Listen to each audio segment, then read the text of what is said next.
Buenas tardes, si quieren vamos a dar comienzo, es justo la hora.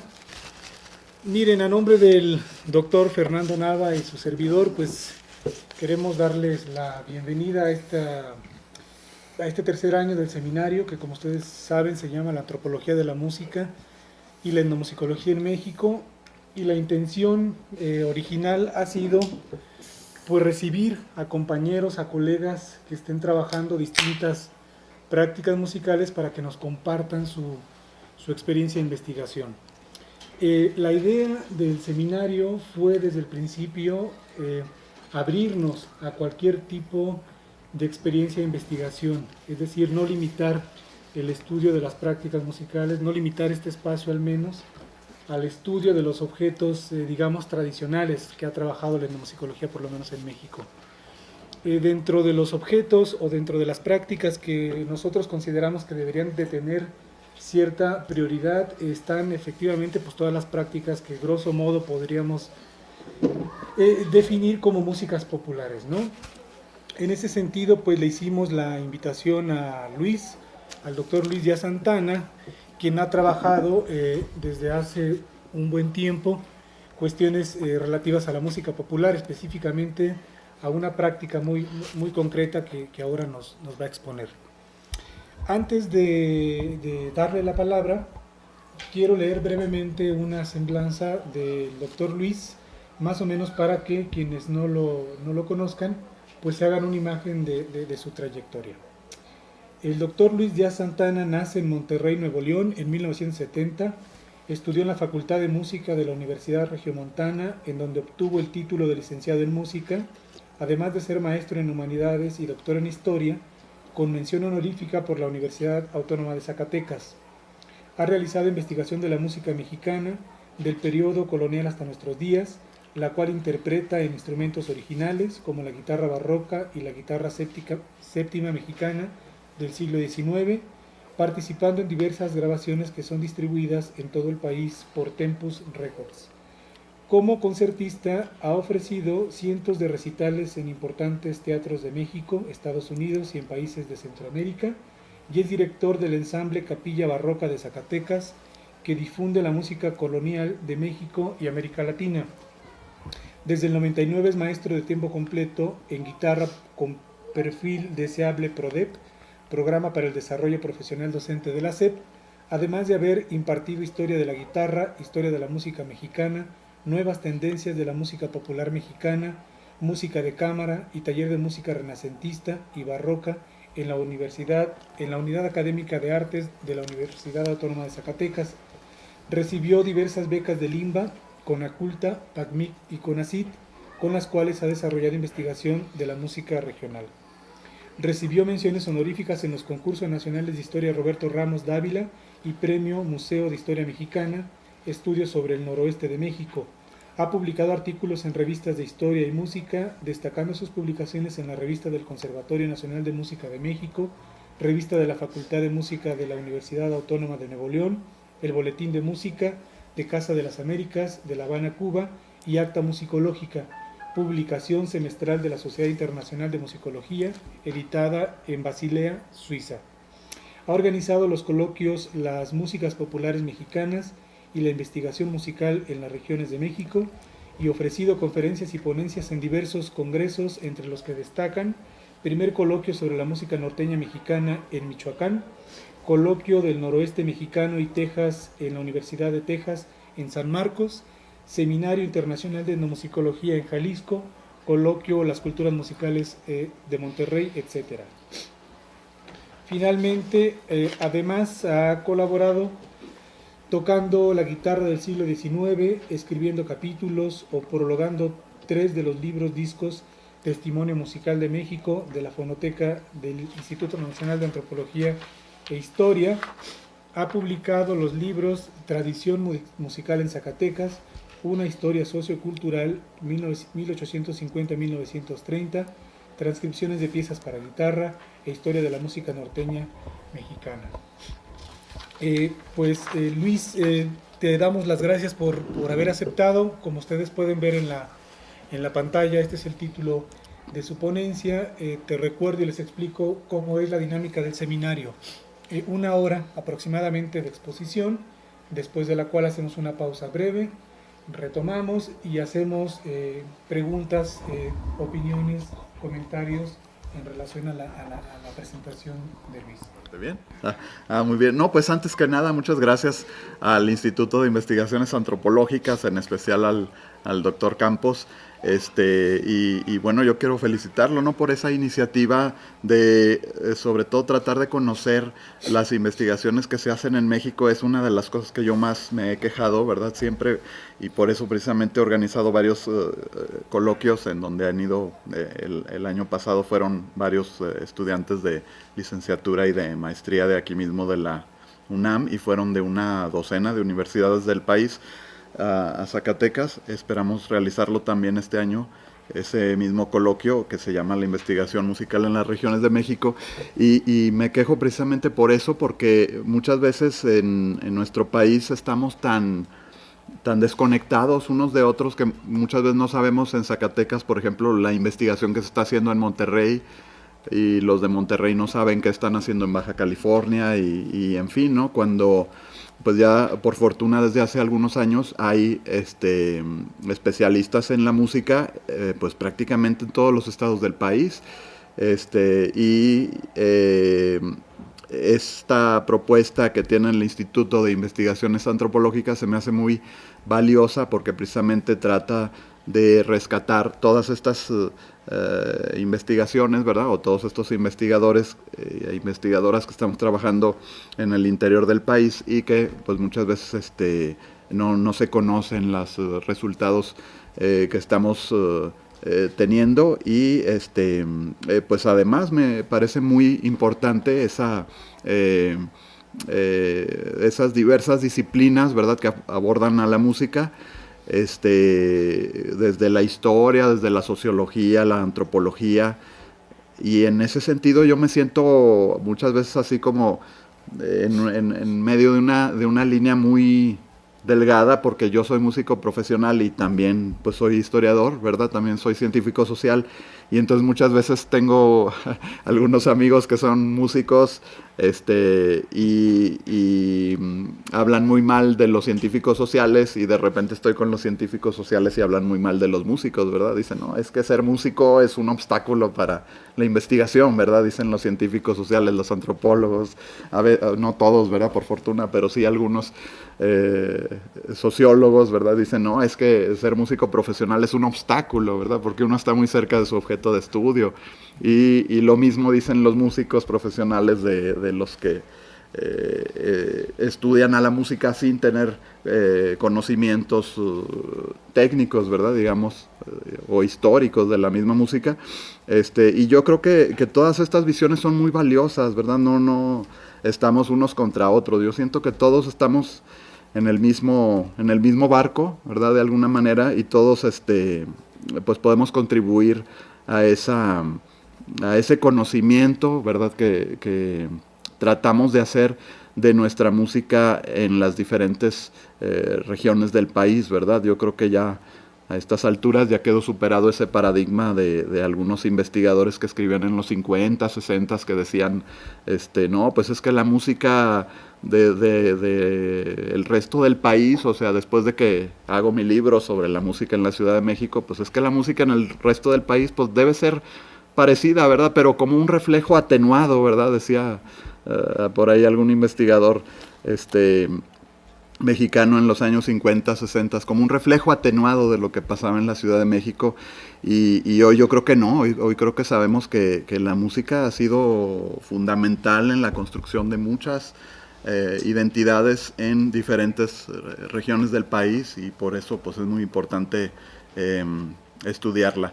En el día de hoy, ya concretándome en lo que vamos a trabajar en esta oportunidad, el día de hoy pues voy a platicarles algo de lo que he hecho, precisamente de la investigación sobre la música de acordeón y bajo sexto, que pues llamamos música norteña en México, y que en el sudoeste americano se le llama conjunto Tex-Mex o tejano conjunto, o conjunto simplemente, ¿verdad? Y que es una tradición transnacional. En mi tesis de doctorado en historia, yo trabajé precisamente este tema y me pareció como un error el tratar de aislar la música norteña por una parte y la música tejana por otro. Yo estuve haciendo trabajo de campo en ambos lados de la frontera y yo creo que eso pues enriqueció de gran manera el estudio que se puede hacer sobre esta música, que pues ya prácticamente es una tradición centenaria. Y bueno, una de las preguntas que pretende resolver precisamente seminario que nos invitó el doctor Campos es ¿cómo estamos estudiando las prácticas musicales hoy en día? ¿Verdad? Es una de las preguntas que trata de resolver el seminario. ¿Cuáles son algunas de las cuestiones en juego derivadas de la complejización de este ámbito en la vida humana? Eso es lo que vamos a tratar de contestar hoy, ¿verdad? ¿Cómo es la construcción del objeto de estudio? ¿Cuál es el abordaje teórico metodológico? ¿Cuál es la hipótesis? ¿Cuáles son los resultados de las investigaciones? Eso es lo que yo quiero concentrarme hoy. Y antes que nada, un paréntesis para aclarar que en diversos congresos que he asistido me presentan a veces como musicólogo, otras por este estudio me presentan como etnomusicólogo, pero yo soy más bien un historiador de la música. Bueno, y precisamente me interesaba estudiar la música de acordeón y bajo sexto, la música del conjunto norteño, del conjunto tejano, como formadora de una región. En el caso de esto que les acabo de mencionar, de los estudios históricos, ¿verdad? Que yo me siento un historiador de la música, en el caso de la historia, pues somos muy problemáticos, ¿verdad? Nos gusta problematizar todo. Y uno de los problemas que yo quería resolver con la investigación es cómo se forma una región cultural a partir de un género musical, de una forma de tocar música particular, ¿verdad? Que identifica a una región. En este caso es el noreste de México y el sur de Texas, que pues conocemos que desde la colonia eran parte de una misma región, ¿verdad? Y en ese sentido se me hace muy curioso el hecho de que a muchos mexicanos todavía les duele y es como una herida abierta esa pérdida que hubo en tiempos de Santa Anna, ¿verdad? De los territorios de lo que actualmente es el sudoeste americano, que es pues todo el estado de Texas, lo que actualmente es Nuevo México, Arizona, y California, ¿verdad? Que todos estos eran territorios mexicanos. Pero si nos remitimos a la historia, veremos que en ese tiempo muy pocos estoicos se querían ir allá a Texas, ¿verdad? Era una provincia que estaba prácticamente despoblada, sobre todo por el gran número de etnias indígenas que ahí habitaban, ¿verdad? Había cientos de etnias, algunas ni siquiera conocemos cómo se llamaban ellos mismos, ¿verdad? Conocemos simplemente cómo los llamaron los conquistadores, ¿verdad? Pues era un territorio peligroso. En ese sentido, bueno, pues está también el hecho de la leyenda negra, ¿verdad? Acerca de los indígenas. Yo creo que a nadie que viva en un determinado lugar y llegue un invasor a tratar de echarlo de su propia tierra, pues yo creo que no lo va a recibir con los brazos abiertos, ¿verdad? O sea, esa idea del indio malo, ¿verdad? Del asesino y del sanguinario, pues es una respuesta a una actitud, ¿verdad? Con la cual llegaron españoles primero, luego franceses, luego los angloamericanos a la región, ¿verdad? Y es curioso que cuando estuve haciendo trabajo de campo, el trabajo sobre todo de archivo en bibliotecas, por ejemplo, en el sur de Texas, revisando un montón de hemerografía desde mediados hasta finales del siglo XIX, era muy raro encontrar que los indígenas mataran a alguien. Normalmente llegaban a un rancho de anglos o de españoles o de novohispanos y pues robaban ganado, hacían desmanes, ¿verdad? Hacían destrozos, pero era muy raro que asesinaran realmente a la gente, ¿no? Ellos más bien pues trataban de hacer como una especie de guerra de guerrillas para pues tratar de sacar a las personas.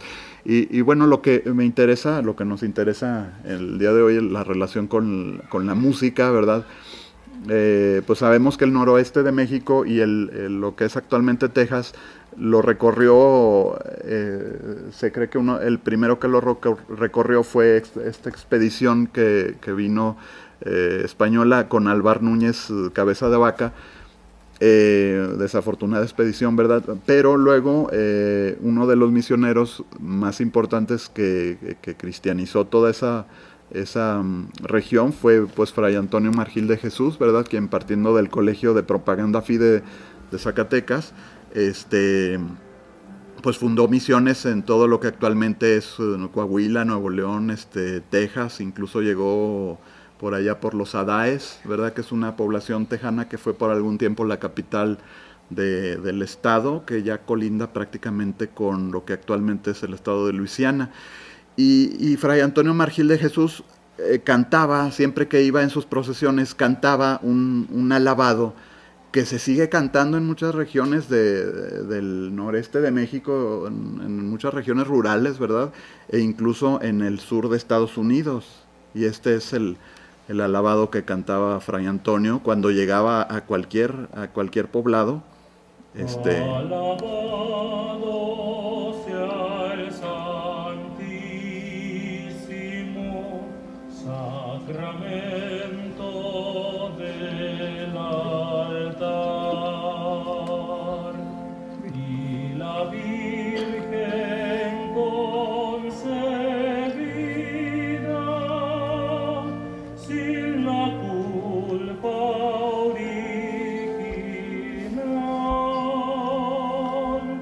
sin la culpa original.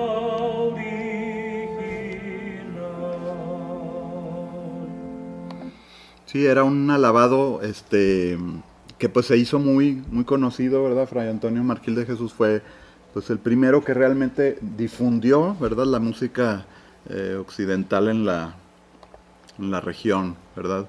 Y ahora sobre esta cuestión que planteábamos al principio, sobre cómo se estudia, ¿verdad?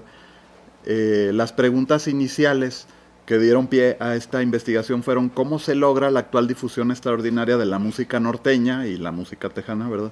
Cuando antes era considerada una posesión exclusiva de las clases bajas, ¿verdad? De las clases trabajadoras.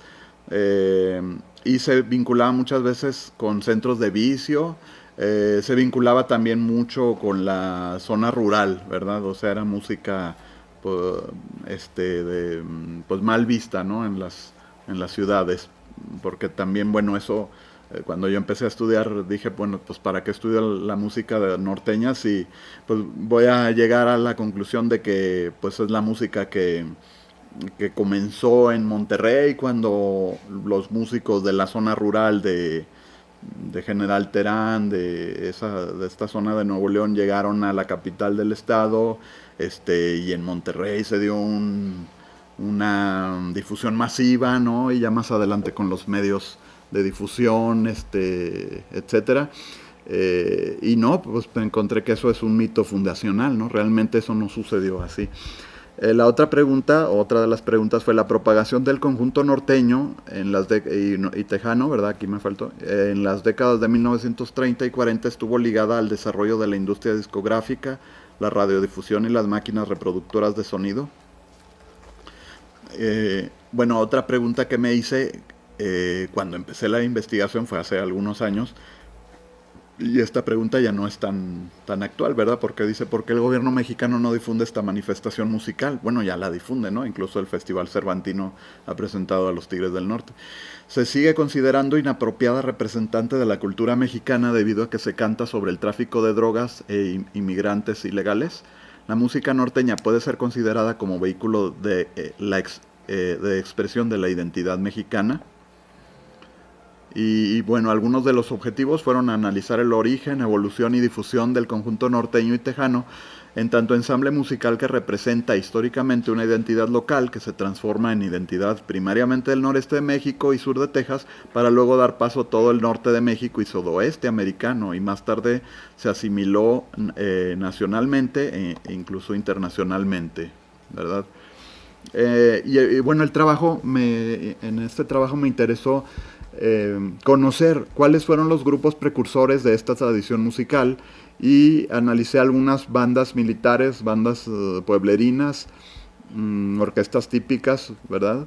En la historiografía tradicional, el imperio de los Habsburgo es visto en la memoria patria como un periodo oscuro, ¿verdad?, de amargo recuerdo. Sin embargo, nadie puede negar que Maximiliano fue un gran promotor de las artes. Se hizo acompañar de grupos musicales altamente disciplinados, y durante los casi 2 años que los ejércitos europeos ocuparon Monterrey, la música se convirtió en un elemento importante para tratar de pacificar a la ciudad y restaurar el tejido social.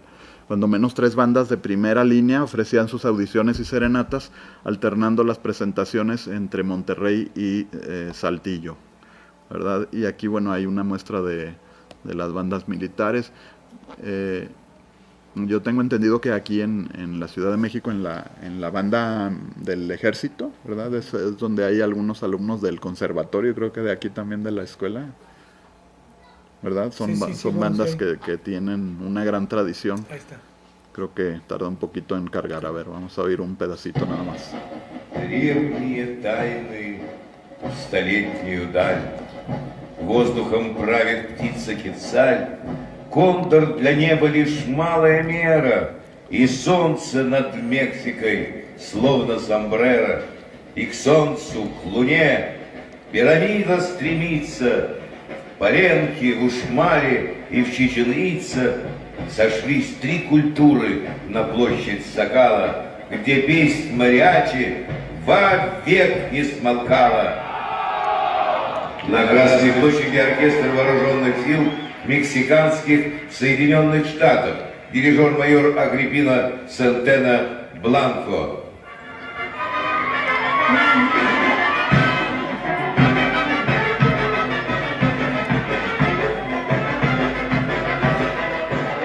¿Esto dónde es? Es en Alemania, pero es Juegos Olímpicos. Es en Rusia, en un concurso de bandas, ahorita la conozco. Sí, claro. Es La Plaza Roja, sí.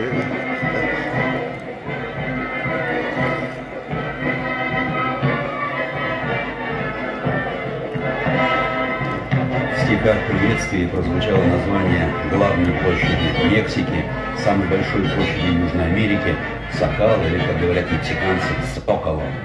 Второе ее название – площадь 3 культур. Это культуры Теночтитлан, это ломовая эпоха ацтеков. На площади находятся развалины Древней пирамиды, испанская культура, представленная собором Сантьяго, и третья культура, современная, мексиканская, представлена башней Тлателолько. Sí, bueno, esta es una presentación de una banda militar mexicana en un concurso que hubo en Rusia hace algunos años, donde resultó premiada esta banda. Y bueno, precisamente algunas de las herencias de estas bandas pues fueron estos músicos con una gran disciplina, ¿verdad? No sé si ustedes tengan relación o hayan tenido relación con gente que está en la milicia, ¿verdad? A mí me impresiona. Mi hijo nació en un hospital militar y ahí lo llevaba el sargento cargado, ¿no? Con su arma y todo. Tenía ahí los médicos militares tienen una disciplina extraordinaria, ¿no? Mi esposa se puso muy mal y decía, no, ustedes no se preocupen, 30 segundos sacamos al niño y como si nada, ¿no? Si se le sigue subiendo la presión. Los músicos militares tienen precisamente esa gran disciplina, ¿verdad? Que comunicaron desde el siglo XIX a muchos ejecutantes que aprendieron con ellos en México, ¿verdad? A los que les enseñaron. Y aquí pongo un ejemplo de una polca, ¿verdad? Que es pues una de estas formas musicales, ¿no? Que traían estas bandas en el siglo XIX. ¿verdad? Y luego, bueno, cómo se adaptan, ¿verdad? Cómo se asimilan esas formas musicales y ya está la Texas Polka, ¿verdad? Son las formas que se difunden también en el Porfiriato y por lo que hay esta otra historia negra, ¿verdad? De que después al triunfo de la Revolución Mexicana, pues toda la música del siglo XIX, sobre todo del periodo de final del siglo, el periodo del Porfiriato, fue vista por los mexicanos postrevolucionarios como música europeizante, ¿verdad? Decían despectivamente como que es don Porfirio y sus imitaciones, ¿verdad? Que nos quiere traer de Francia y de Europa. Y sin embargo, bueno, ha habido algunos trabajos muy importantes, entre ellos pues el del doctor Ricardo Miranda, donde da cuenta, por ejemplo, en alguno de sus artículos sobre un análisis que hace de mazurcas, ¿verdad? Concretamente, donde analiza un montón de mazurcas y pone algunos temas musicales para precisamente manifestar, dar cuenta de cómo mazurcas mexicanas, obviamente, publicadas en México, de compositores mexicanos, para dar cuenta de cómo eran diferentes las músicas mexicanas, ¿no? Y eso, bueno, yo lo he visto cuando he estado haciendo esta investigación, que se dice de una polca de la zona fronteriza, que muchas veces ya no la reconoce un alemán, ¿verdad? Estas formas musicales. Los compositores mexicanos y su reconocimiento internacional, bueno, ahí pongo una portada de una partitura donde dice la selecta música mexicana, ¿verdad? Que fue publicada por Thomas Gauguin y sus hermanos en Galveston, que tenía sucursales en varios lugares de Texas. Thomas Gauguin fue un inmigrante que llegó a Texas y pues hizo mucho dinero con el negocio de la música. Y aquí, bueno, vienen algunas polcas, la típica polca, por ejemplo, la típica de Carlos Curti, y vienen la marcha Zacatecas, ¿verdad?, de Genaro Codina, en fin, pues son puros compositores mexicanos, ¿verdad?, de finales del siglo XIX. Y bueno, esto lo pongo en relación con la imagen que tenía en ese tiempo la música mexicana en Texas. E incluso los maestros de música y los músicos mexicanos eran muy reconocidos también en Texas hasta a finales del siglo XIX y principios del siglo XX, ¿no? Las señoritas tejanas de Alcurnia decían, no, es que mi hija tiene a un maestro de música que trajimos de Monterrey, ¿no? O sea, era como decir, pues, un músico de altura, ¿no? O sea, la música y los músicos eran muy reconocidos en Estados Unidos, ¿no? Bueno, sobre estas formas musicales, un fragmento de una obra de Genaro Codina, ¿no? Ese gran intérprete de arpa y compositor de lo que se considera como el segundo himno nacional, ¿verdad? La marcha Zacatecas. Este es una obra de Codina.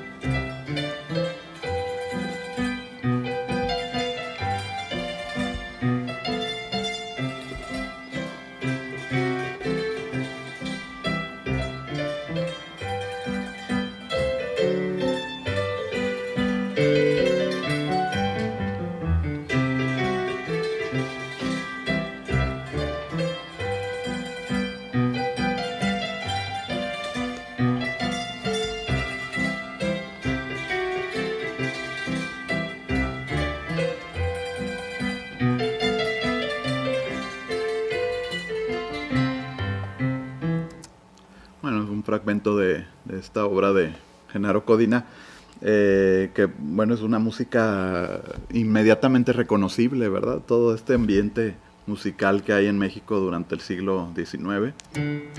Perdón, no me sale la flechita, de repente se traba poquito. Bueno, ahí tenemos una fotografía que encontré en el centro Harry Ramson de la Universidad de Texas en Austin.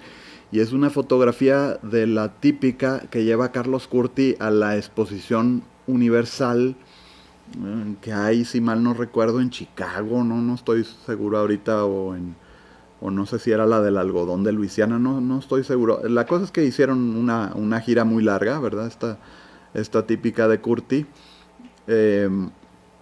Y bueno, en ese tiempo, pues también lo que observé, ¿no?, al estudiar esto, fue que las típicas, de alguna manera, fueron algo parecido, es un símil de lo que después sería el mariachi, que yo planteo en mi escrito, ¿verdad?, en mi investigación, que después lo publiqué como libro. Traigo también algunos libros, voy a meter un gol. Traigo algunos libros por si a alguien les interesa adquirir el trabajo. Lo que yo planteo es que es lo que el historiador inglés Eric Hobsbawm llama una tradición inventada, que es cuando desde el poder se organiza, digamos, una actividad artística y se presenta, digamos, de alguna manera como para venderla, como para tratar de generar identidad al interior y hacia el exterior dar como una imagen de una unidad nacional, ¿verdad? En este sentido, yo planteo que las típicas fue una creación parecida, porque, bueno, ahí lo explico más a fondo en el trabajo, porque esta orquesta típica que hace Curti, que algunos investigadores llaman las orquestas típicas nacionalistas, ¿verdad?, que para diferenciarlas de las típicas, digamos, más pueblerinas que hay anteriores, porque pues se habla de típicas en México desde principios del siglo XIX prácticamente, pero ya hacia el Porfiriato, en 1884, si mal no recuerdo, cuando Carlos Curti, director de orquesta y músico afamado italiano, que luego se hace mexicano, y que vivió incluso en Nueva York, vivió un par de años en Zacatecas. Decían que por un lío de falda se fue a esconder allá para que no lo encontraran, pero